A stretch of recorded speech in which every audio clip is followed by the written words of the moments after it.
Hey there, this is Pat Ennis of Ennis Legacy Partners. Welcome to the Exit Readiness Podcast. I'm here with my co-host, Walter Dial, tax partner at Gelman, Rosenberg & Friedman. CPA is located here in Bethesda, Maryland. And our mission here on the Exit Readiness Podcast is to provide you, the business owner, with subject matter expertise on topics pertaining to building transferable value and for planning your eventual exit from the business. We want to help you exit successfully and on your own terms and conditions. Walter, you and I are baby boomers, very youthful baby boomers, but baby boomers, right? Yes, definitely. And clearly with the work that we're doing, our natural market is baby boomers, and so we do a lot of work with baby boomer business owners, and many of them are hoping to exit within the next 5 to 10 years. And I'm wondering, in your opinion, what is the biggest challenge that we see them facing in exiting successfully? Well, this might be kind of a broad answer, but I think it's just the fact that we meet so many business owners who have done zero preparation for their exit. It's just not on their radar screen until it's almost too late. So to me, the biggest challenge is that the business owners just have not been thinking about their exit, and they really haven't put in the groundwork necessary for a successful exit. Yeah, well, that's right. I mean, how often do we get a phone call from a business owner and they say, I'm ready to exit, maybe on a Monday morning. And you ask a few questions and you find out that, well, you know what, it doesn't sound like really you are ready, or at least your business is not ready for you to exit and exit with success. Yep. And so, that's indeed a challenge. And there are not a few other significant challenges baby boomer owners face. And that's why we're excited about today's guest and today's topic. The topic is navigating the boomer bust, and our guest is John Dini, the president of MPN Incorporated. John himself is an exit planner, been doing this kind of work for a long time. He's an author, he's a speaker. He's owned no less than a dozen businesses, including companies in manufacturing, distribution, and health. He's worked with over 500 business owners through his career. He spends his weekdays working with owners, presidents, and CEOs of privately held companies, and his weekends, aside from time he devotes to his family, are usually spent writing and blogging about business ownership and exit. Certainly, helping business owners is his passion. Some folks would say he's obsessed. And in addition to being a certified exit planner, John has a BS in accounting from Rutgers University and MBA from Pepperdine, along with various other professional certifications. He lives in San Antonio with his beautiful wife, his words, his beautiful wife of 40 years. And Walter and I consider John to be a key voice in this exit planning space. And so we're especially grateful that he's here with us, joining us today. John, it's great to have you with us. Thanks so much for taking the time today and for persevering with us with those tech problems here at the outset. Appreciate you persevering with us, buddy. Well, thanks for having me, Pat. I really enjoy it. And, anything that we can do collectively to spread the message just helps a whole lot of business owners. So, John, to get started, why don't we just, I'm going to ask you kind of a broad question. How do you define exit planning, and why did you get involved in this field to begin with? Exit planning is about choices. And to say how I got involved for a second and then go back to the definition if we can, Walter. I was brokering. I had the peer groups. I was coaching business owners, lots of business owners. Obviously, this was becoming an issue for many of them.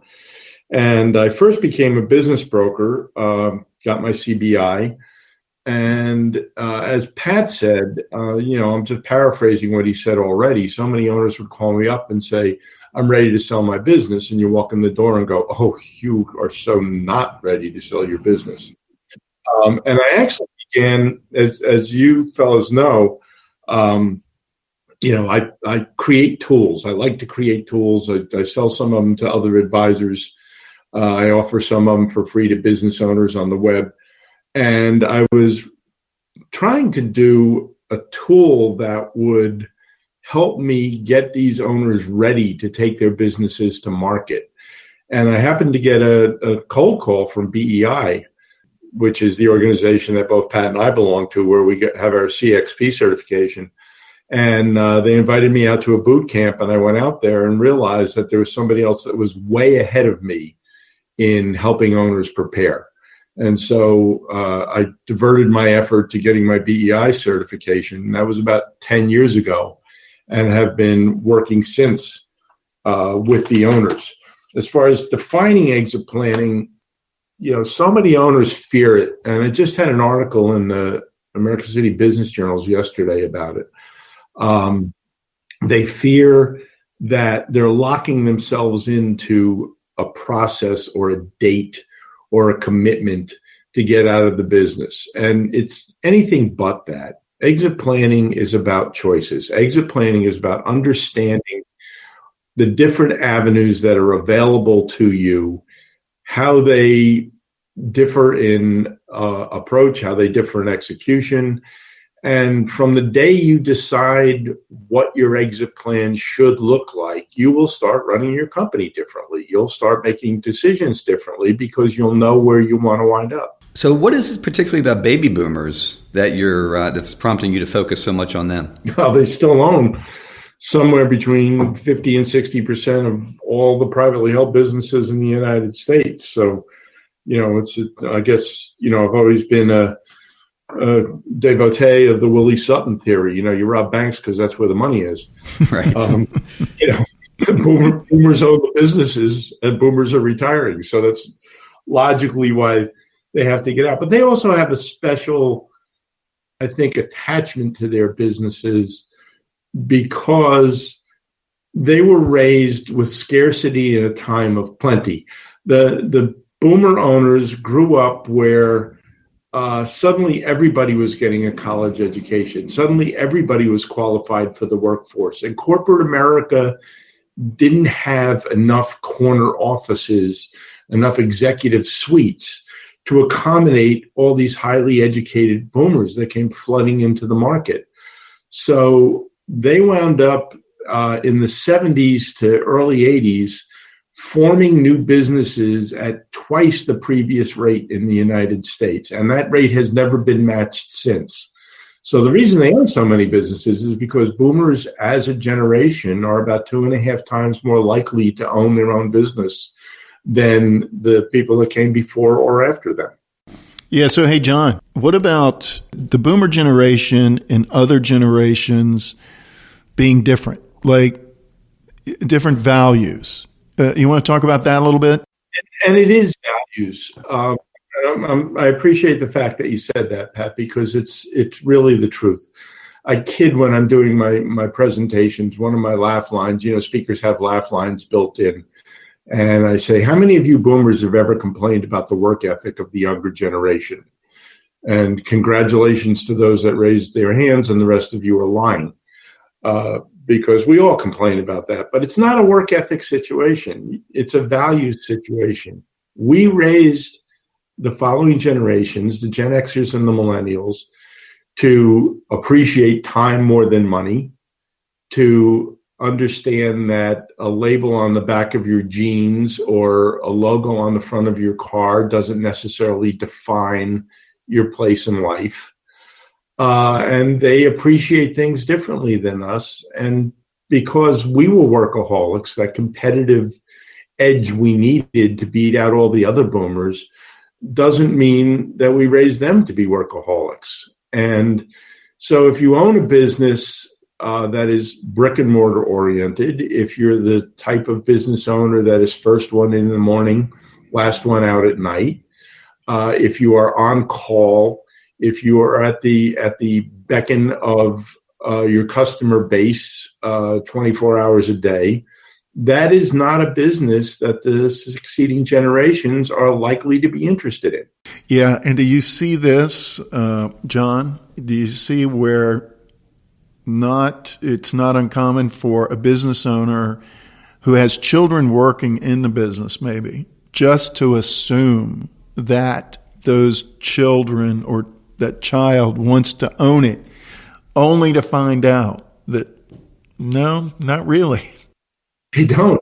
They don't. And it's not just children. I in one of my earlier books, I have a story about an accounting firm, very successful accounting firm that went through virtually all their younger partners in succession, one by one, meeting with them and saying, congratulations, we've picked you. You're going to be the next managing partner. And they said, no, thanks. And they went to the next one, had the same conversation. No, thanks.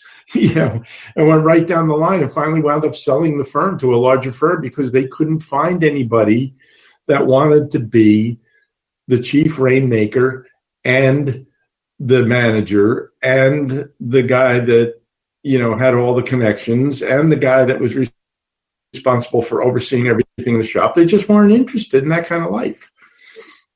So, and then the founder owners with children in the business, you're right, Pat. A lot of them aren't that interested. And frankly, that's dad or mom's fault because they tend to say, look at the wonderful thing I built for you. All you have to do is sit here and not screw it up. And they don't teach them to like the business.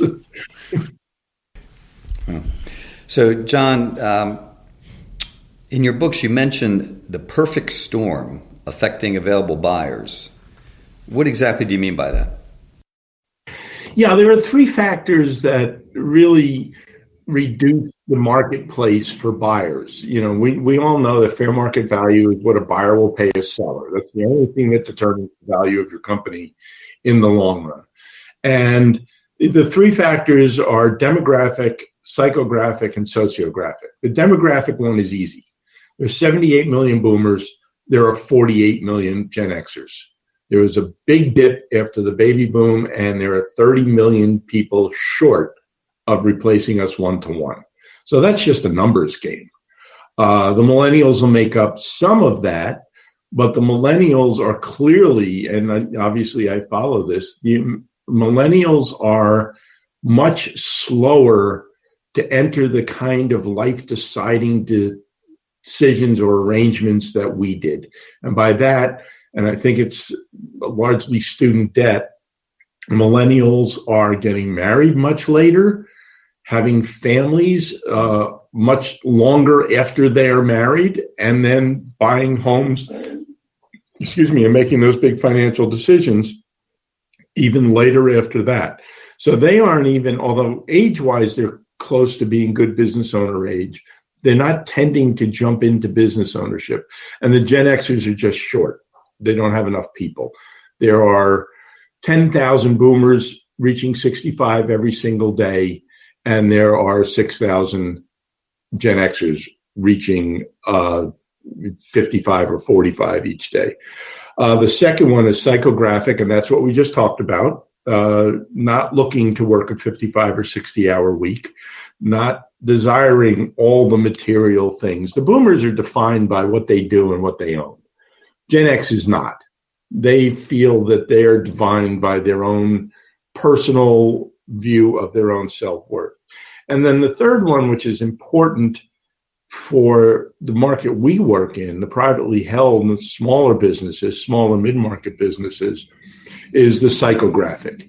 Since 2008, surveys of the top 1,000 CEOs in the world listed replacing boomer talent in upper management as their number one concern. They know what's happening with the passing of the boomers, and they are working hard to make large corporate environments more appealing to the generations that follow. Just look at telecommuting, job sharing, family medical leave, sabbaticals, hot desking. There's so many things that they've put in as far as flexibility goes for their workforce to encourage the growth of a new management generation. And small and mid-market businesses can't afford to match that. Most of us have one person that does that job. We can't give them 6 months off just because they like it. It's an understatement to say you've got a ton of experience in this exit planning space. What would you say, if you can say this, if you can narrow it, what would you say the biggest mistake owners make when planning their exit? If I had to pick one, it would probably be underestimating their own contribution to the business. You know, a lot of these businesses are owner-centric. They don't realize how many decisions they make during the course of the day because they just take it in stride. For those that founded their companies, you know, in the wave of foundings in the mid-'70s to mid-'80s, you know, they were able to learn by trial and error. They could make mistakes, but the company wasn't worth much and they didn't do much business, so it didn't crater the company when they screwed something up. Now they've built an enterprise, $2 million, $5 million, $50 million in revenue. And a new generation of ownership can't come in and run it by trial and error. The expense of their mistakes is too great. So, you know, owners are disappointed that they can't find a single successor who understands accounting, sales, marketing, operations, physical plant, you know, and all the things that they learned, you know, as a utility infielder as they grew up. And the fact is, they need a management team. They need a whole team that can run a company together, whether they're going to sell it to a third party or whether they're going to have family succession. You know, they're not going to have a son or a daughter that can do everything they can do. It's just not possible. They don't have 20 years to learn the business. So that owner centricity, I think, is the biggest mistake. You know, the saying that we use all the time is the more you work in your business, the less it is worth. Follow-up question to that. It's somewhat related.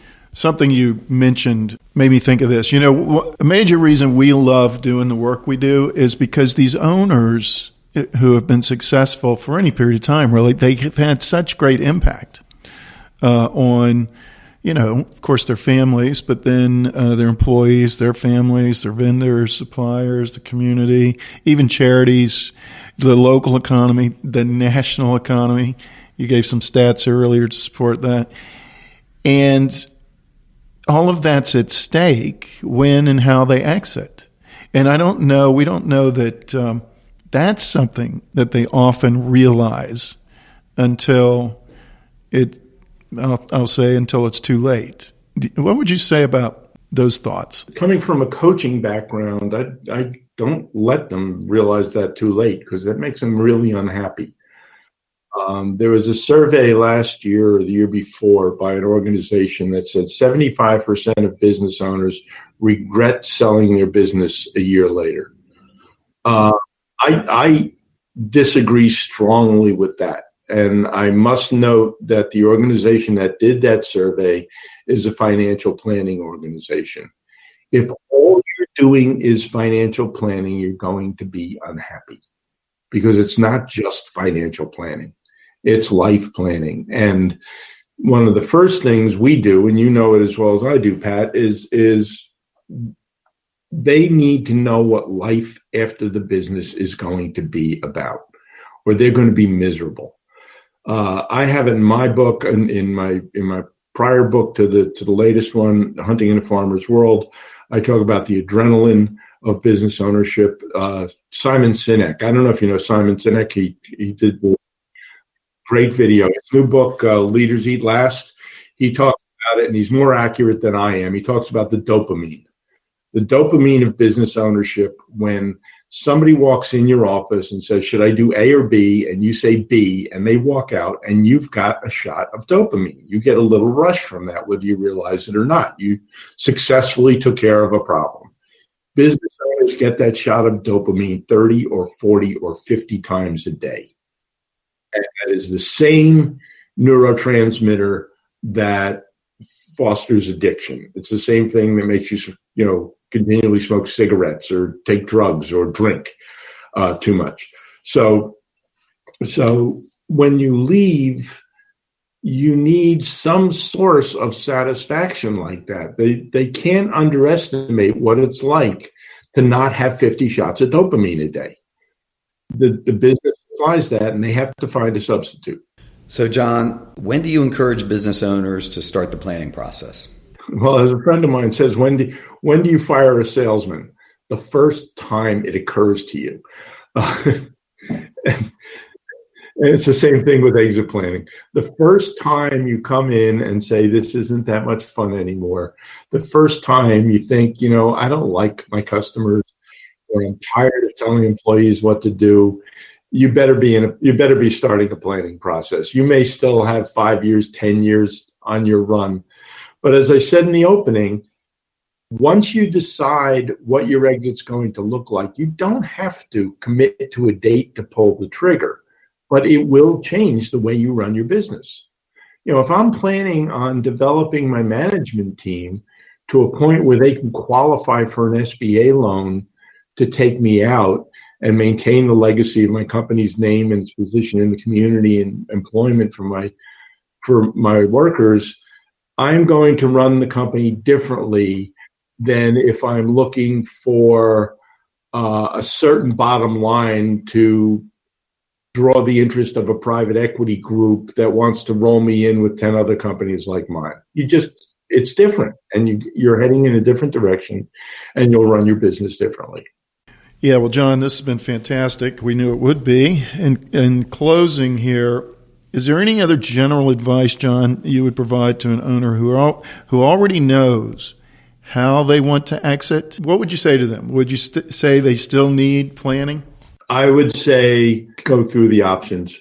I've got some very brief cases on my website about owners that started down one road and found out it wasn't going to work. Owners that started out wanting to sell to a third party wound up doing an internal transfer or an ESOP. Owners that started out saying they wanted to sell to employees and got pretty far down the road before they found out that the employees would never be bankable, or the employees were missing key skills that they just couldn't make up. Going back to the original comment of it's about choices. If you don't know what the choices are, you don't know that what you picked is really the best avenue for you. I've been using a quote by that great New York Yankee philosopher, Yogi Berra, who said, if you don't know where you're going, you'll probably wind up somewhere else. Yeah, so you know what? We've got an example of that happening right now within the next few months. There's one of our clients, he's going to be signing the docs to transfer his business to a key employee and one of his children. We first started to talk to him about 3 years ago. Indeed, that was the case. He had planned on and thought he was going to sell to a third party. But once we got into the process, really drew him out about, life after the business and what he really wanted to do. It became clear what he really wanted to do is what he's going to be doing here in the next few months. So, Walter, as we close here with John, what do you think? What are some key points that listeners should take away? Well, I think there were a ton of them, but one that stuck with me, John mentioned early, and he also mentioned at the end, which was, planning provides you with options. I think a lot of clients can look at exit planning kind of like they do estate planning. It's kind of like, this is the end, and I'm going to lock myself into some plan, and that's why anyone who works with clients in estate planning knows it's very difficult to get them to do anything. Mm-hmm. And I think it's the same way with exit planning, but if you look at it from John's viewpoint of planning gives you options instead of locks you in to one particular path, it really should encourage owners to start the planning process, get the options out there and figure out what's best for them. Walter, supporting that, Price Waterhouse did a survey about 10 years ago of business owners, and it's still the same. 85% of them think that they're going to sell to a third party. The International Business Brokers Association publishes its success rate every year. It hovers around 20% of their listings that they actually sell. 85% on one side, 20% on the other side. It's not working out for everybody. So, John, if any of our listeners would like to learn more about you and your books and the services that you provide, how can they do that? probably my author speaker site. You can get everywhere else from there. John F. Dini, Dini. Or they can also find me on my exit planning blog, Awake at 2:00. That I don't have to explain that title to any business owner. Very good. Thank you so much for joining us, John. We really appreciate it, and this has really been fantastic. Thank you. Walter, Pat, thanks so much for having me on. I enjoyed it greatly. You are most welcome. Yep, and if you'd like to reach out to either Walter or myself regarding the value of your business, building the value of your business, or planning your exit, you can reach Walter at 301-951-9090. You can reach me, Pat, at 301-859-0860. Until next time on the Exit Readiness Podcast, this is Pat Ennis and Walter Dials signing off. Thank you.